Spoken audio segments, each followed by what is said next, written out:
I am going to hop off screen, but before I do that, I'd like to bring on our first caller, Theodore. You are on with Jenna and Brian. How are you? How are you all doing? Doing great. We're doing all right, Theodore. Cool.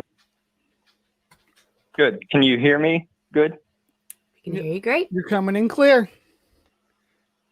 All right. Should I just jump into what I want to talk about, or? Yeah. He says that you're naturalists that want to talk about what happens after we die. I don't know how you define naturalists, so maybe we could start with that. Okay. Naturalism is a worldview that rejects everything supernatural, like souls and supernatural afterlives and ghosts and gods and things like that. Okay. So what do you think happens after we die? Based. Excuse me. Sorry, go ahead. Yeah, elaborate. We're ready. Okay, so after we die, I hold that we utterly cease to exist. It's our complete extinction, that our consciousness as an individual ceases to exist. And we just turn into mud or whatever and get recycled. Physically, we get recycled, but in the mind ceases as well, and all your memories are deleted. And so my claim, what I think that if it is true that we cease to exist, the only thing left are the consciousnesses that do exist and those that are born after. Before we move forward, after you cease to exist. Before we move forward, can you define the consciousnesses? Because my definition doesn't separate those from the mind that we've already acknowledged is going to cease and be erased. So can you show me where the separation is there? Consciousness is a function of the brain. It is, one could say that it is caused by the living brain. It is what we would refer to as experience. Okay, so it's a function of the brain. It is derived from the brain. So after the brain's gone, how is that left? I guess is my question, because we already said the body's turned to rotted away, turned to dust. So how do we? So since there's no brain and no mind, go ahead. Right. So imagine that you completely cease to exist, and you're gone. Your consciousness has ended, but then there is an organism, a conscious organism, born sometime after you've ceased to exist. Now, its consciousness is what follows yours, because what is that? Exists. What is this conscious organism? It could be anything, like another human or a dog or a cat or a cow or a giraffe or whatever. It's just as long as it comes to exist at some point after you've ceased to exist. It has no connection to the one that died. Its birth does not depend on anyone's death. It's just a matter of which consciousness which consciousness reincarnation occurs versus. That depends on your definition of reincarnation, because everyone means something different whenever they say reincarnation. So I try to not use that word. So you say that these two things are not the second form of consciousness is not dependent on the first one. Then why do you think that it's dependent? Why do you think that they're dependent on each other at all? Why are you assuming that there is any kind of connection at all? There's no dependence and there's no connection, but it is about, so after I cease to exist, there will be new consciousnesses coming into the universe, correct? I don't know what that means. As far as- Basically, there will continue to be. Yeah, as long as Basically, there's there will brains, continue to. and What's that? as long as there's brains, but then we get into a whole mess of where do we draw the line on what's conscious? Is a plant conscious? What about a dog or a honeybee? So you get into kind of a weird area there once we start making these attributions. So that's why I was wanting to define what you meant when you said consciousness earlier. You said it's a function of the brain or the mind. So where are the limits on that?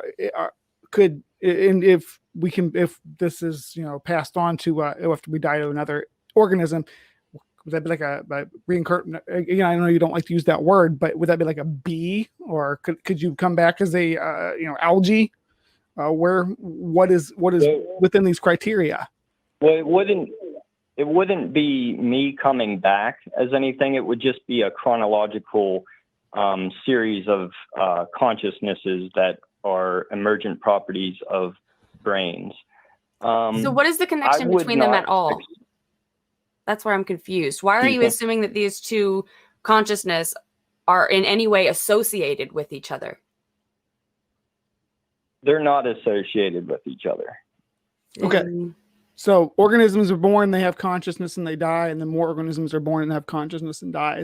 We're with you there. Yeah, that I'm fine. I'm totally fine. Yes. Okay. Good. And so because of that, after I cease to exist, that means my end will be followed by some other new consciousness's beginning.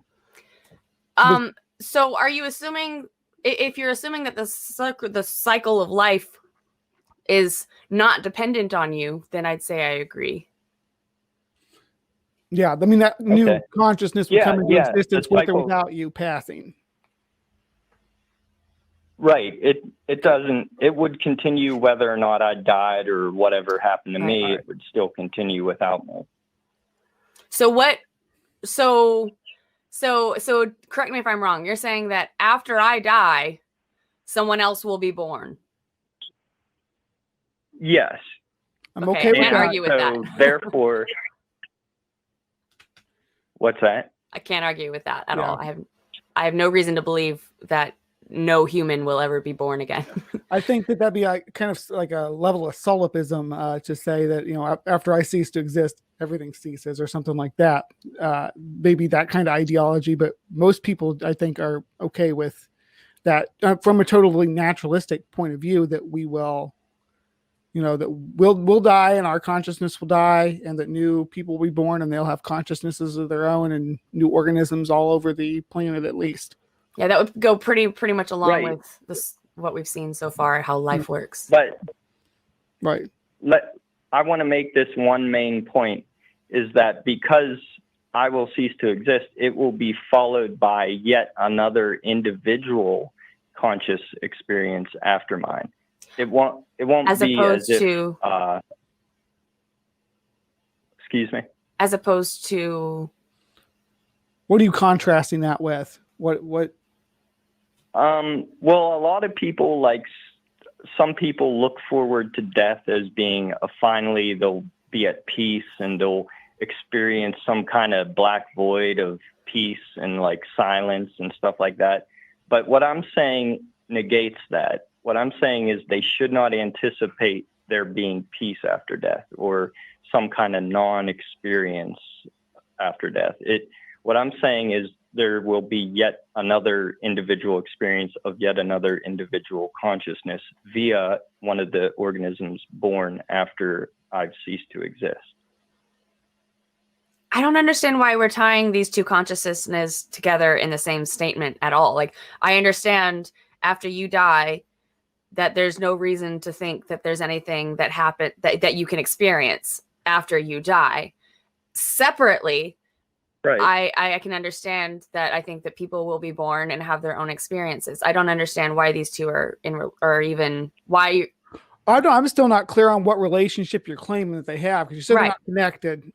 So it's just one consciousness born, lives its life and dies. Then another consciousness born, lives its life and dies. Sounds pretty naturalistic to me. And I don't think that there's an much contention there as to what happens. Okay, let me ask you this. If you knew that tomorrow it wasn't going to be you, but there was going to be the experience of being a baby cow born somewhere in a farm somewhere, and that experience was that baby cattle having it being separated from its mother and then put into a cage, and then that was the experience that was happening tomorrow instead of the experience of being Jenna or Brian. It is then the experience of being a cattle. You know what I'm saying? Happening to who? So I experience being Jenna. I can't, whether I'm still alive or whether I'm dead, I still can't experience what it's like to be a cow being taken away from its mother. It has nothing to do with me. Right. It won't. Right. It won't be you having that experience, but it will be the experience at that point in time that is going on. Well, you're assuming that there is an experience that I can have that's not my experience?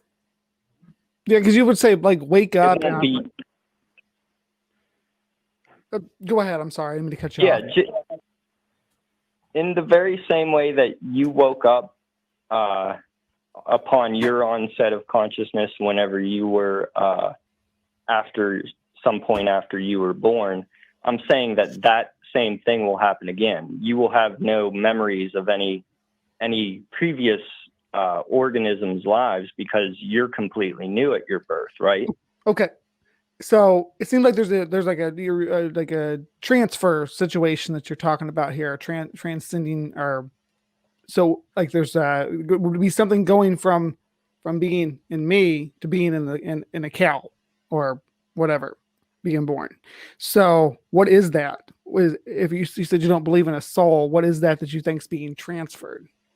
You say consciousness, well, but you've allotted that consciousness is attached to a mind. When the mind rots, the consciousness goes with it. So, well, in the very same way that you didn't exist, but then whenever you came to exist, that is when your brain started producing consciousness. That happens. What I'm saying is that happens again. There will be, a brain didn't exist, but then it coming into existence is what caused that current experience. And there are only the experiences that do exist, right? I think that I can only experience what I experience. I don't think that there is an experience of mine that is separate from me. I agree with that. I agree with that. And I don't think that I can experience something for something else either. No. I think that I take my consciousness. You'll be completely gone. So you'll be completely gone, but why? What will be occurring at that point in time is one of the consciousnesses that is existing. There are only the consciousnesses that do exist. So whether I exist tomorrow or not, there may be a cow being born and then taken away from its mom and locked from a cage tomorrow, with or without me. I can still be here and that can happen, and I can not be here anymore and that can happen. So I'm curious, what does one have to do with the other at all? Well, they don't have anything to do with each other organically. The only thing they have to do with each other is both exist. So what is that? So what are we talking about? Currently, here, I'm trying to finish. One is currently existing, but one will be existing at the point in time after you no longer exist. And so unless it dies at the same time I die, the next one will follow. What's that? I'm sorry, I'm really lost. Are you talking about on some kind of metaphysical plane? No. Yeah, you said you're not talking about them organically. Then what are you talking about? Yeah, that's when you said not organically. That's kind of where.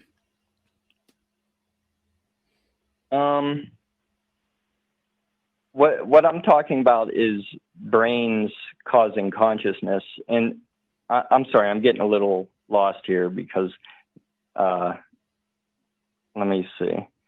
So do you? Okay, here's a thought experiment that I use sometimes to explain this. So Okay.